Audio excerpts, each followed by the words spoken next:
All right, 48 Laws of Power by Robert Greene.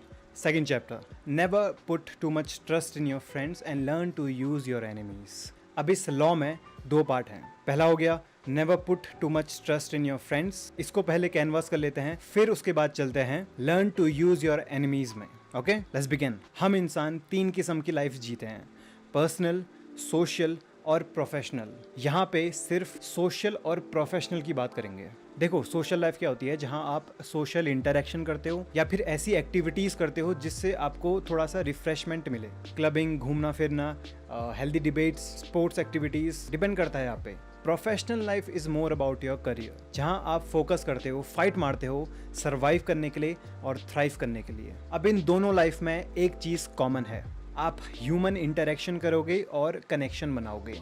अब professional life में एक rule होता है, if you can not fire them you don't hire them.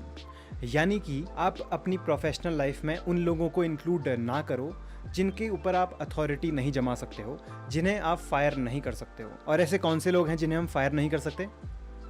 आपके दोस्त और आपके रिलेटिव्स. मतलब फायर कर सकते हो बट खामियाजा भुगतना पड़ेगा. दूसरा रीज़न आपको अपनी प्रोफेशनल लाइफ में दोस्तों को इंक्लूड नहीं करना चाहिए वो है, हो सकता है जो आपका मित्र है उसकी एबिलिटीज़ आपकी एबिलिटीज़ से कम है. अब इस सिचुएशन में आपको उसके लेवल पे जाके परफॉर्म करना पड़ेगा for the sake of friendship, क्योंकि यही तो दोस्ती होती है ना, सपोर्ट एंड लॉयल्टी.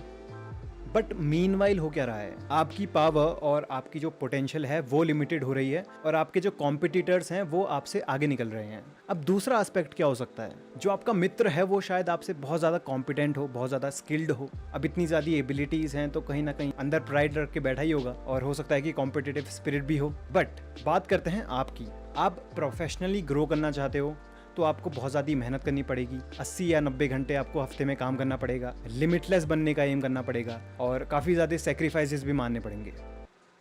सेक्रीफाइस से याद आया, आपका दोस्त भी तो है. जब आप इतनी मेहनत करके एक कॉम्पिटेंट इंसान बन जाओगे, इतनी ज़्यादा स्किल्स कलेक्ट कर लोगे, तो आपको क्या लगता है कि आपका फ्रेंड जो है, आपका मित्र, वो जेलस नहीं होगा, उसे इनसिक्योरिटी नहीं होगी, उसे ये डर नहीं लगेगा कि सारी स्पॉटलाइट अब आप पे होगी, उस पे नहीं. इवेंचुअली अब दो चीज़ें होंगी, या तो आपकी दोस्ती ख़त्म या आप सेक्रीफाइस करोगे, अपनी पावर लिमिट करोगे for the sake of friendship, क्योंकि यही तो दोस्ती होती है ना, सपोर्ट एंड लॉयल्टी.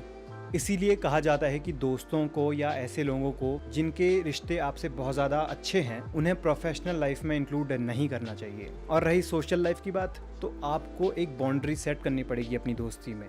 आपको उतना ज़्यादा ट्रस्ट या डिपेंड नहीं होना है अपने दोस्तों पे या किसी पे भी फॉर दैट मैटर. अब ऐसा क्यों कहा जाता है कि अपने दोस्तों पे या किसी और पे इतना ज़्यादा ट्रस्ट या अंधाधुंध ट्रस्ट नहीं करना चाहिए? क्योंकि टाइम एक बहुत ही पावरफुल चीज़ है जो इंसानों को और हालातों को चेंज कर देता है. Here change is the law of life.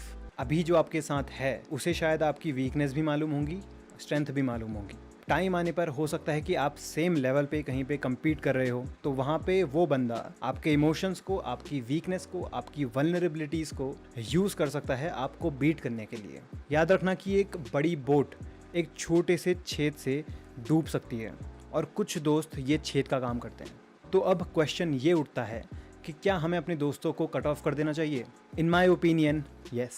At least उन दोस्तों को कट ऑफ कर देना चाहिए जो आपकी इज्जत नहीं करते, जिन्हें आपकी प्रेजेंस से इनसिक्योरिटी होती है, जो आपको लेकर के बिल्कुल भी ग्रेटफुल नहीं है, जो लेजी हैं, बड़बोले हैं, नई चीज़ें ट्राई करने से डरते हैं, आपकी लाइफ में जो नेगेटिविटी इंजेक्ट कर रहे हैं और जिन्होंने आपकी लाइफ में एक स्पेस कैप्चर करी हुई है नए दोस्तों की, अच्छे दोस्तों की. तो यस, ऐसे दोस्तों को एक छोटा सा गिफ्ट दो, कट ऑफ करो.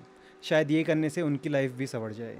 Now on to the second part of the law, learn how to use your enemies. अगर आपने अपने टॉक्सिक दोस्तों को लाइफ से डिस्कार्ड कर दिया है तो कॉन्ग्रेचुलेशंस, आपने एनिमीज़ बना लिए हैं. अब इन्हीं को आपको यूज़ करना है अपनी एडवांटेज के लिए, और यहीं पे इस लॉ का दूसरा पार्ट काम आता है. अभी इस पॉइंट में आप एकदम रूथलेस हो, आपके विजन्स क्लियर हैं और आपकी पर्सनल फीलिंग्स आपके पोटेंशियल को लिमिट नहीं कर रही हैं, क्योंकि अभी सामने आपका दोस्त नहीं है बल्कि कोई और है. अभी आप केयरलेस नहीं हो जैसे आप पहले थे जब आपके दोस्त साथ में थे.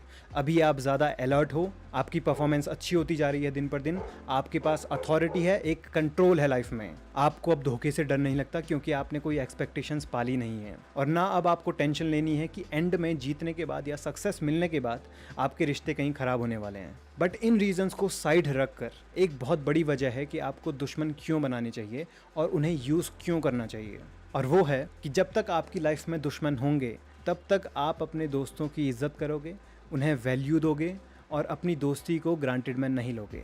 अब ये थोड़ा सा क्लैशिंग पॉइंट लग सकता है आपको, बट मैं यहाँ पर बात कर रहा हूँ उन दोस्तों की जो आपकी भी इज्जत करते हैं, जिन्हें आपसे इनसिक्योरिटी नहीं है, जो आपको लेकर ग्रेटफुल हैं, जिन्हें आप लेकर ग्रेटफुल हो। ऐसे दोस्तों को साथ रखना है, ऐसी दोस्ती को रिटेन करना है, बट ब्लाइंडली ट्रस्ट भी नहीं करना है। और इस पॉइंट को अगर आपका दोस्त समझ लेता है और फॉलो कर लेता है तो याद रखना, ही और she is the one, and that is the biggest reason I feel and I believe you should have enemies in your life. हाँ, एनिमीज कैसे बनाने हैं इस वीडियो को दोबारा देख लेना। ये था second law from Robert Greene's 48 laws of power. अगर आप पहला लॉ देखना चाहते हो तो यहाँ पे एक प्लेलिस्ट आ जाएगी, यहाँ पे क्लिक कर लीजिए। Alright, time to go and meet my friend now. उसे भी ये वीडियो दिखानी है, शायद वो उसे लाइक कर दे और कमेंट भी कर सकता है, सब्सक्राइब भी कर लेगा। और मेरे दोस्त, अगर तुम मेरे दोस्त बनना चाहते हो तो नीचे डिस्क्रिप्शन पे इंस्टाग्राम का लिंक है, आ जाओ। And yeah, bye.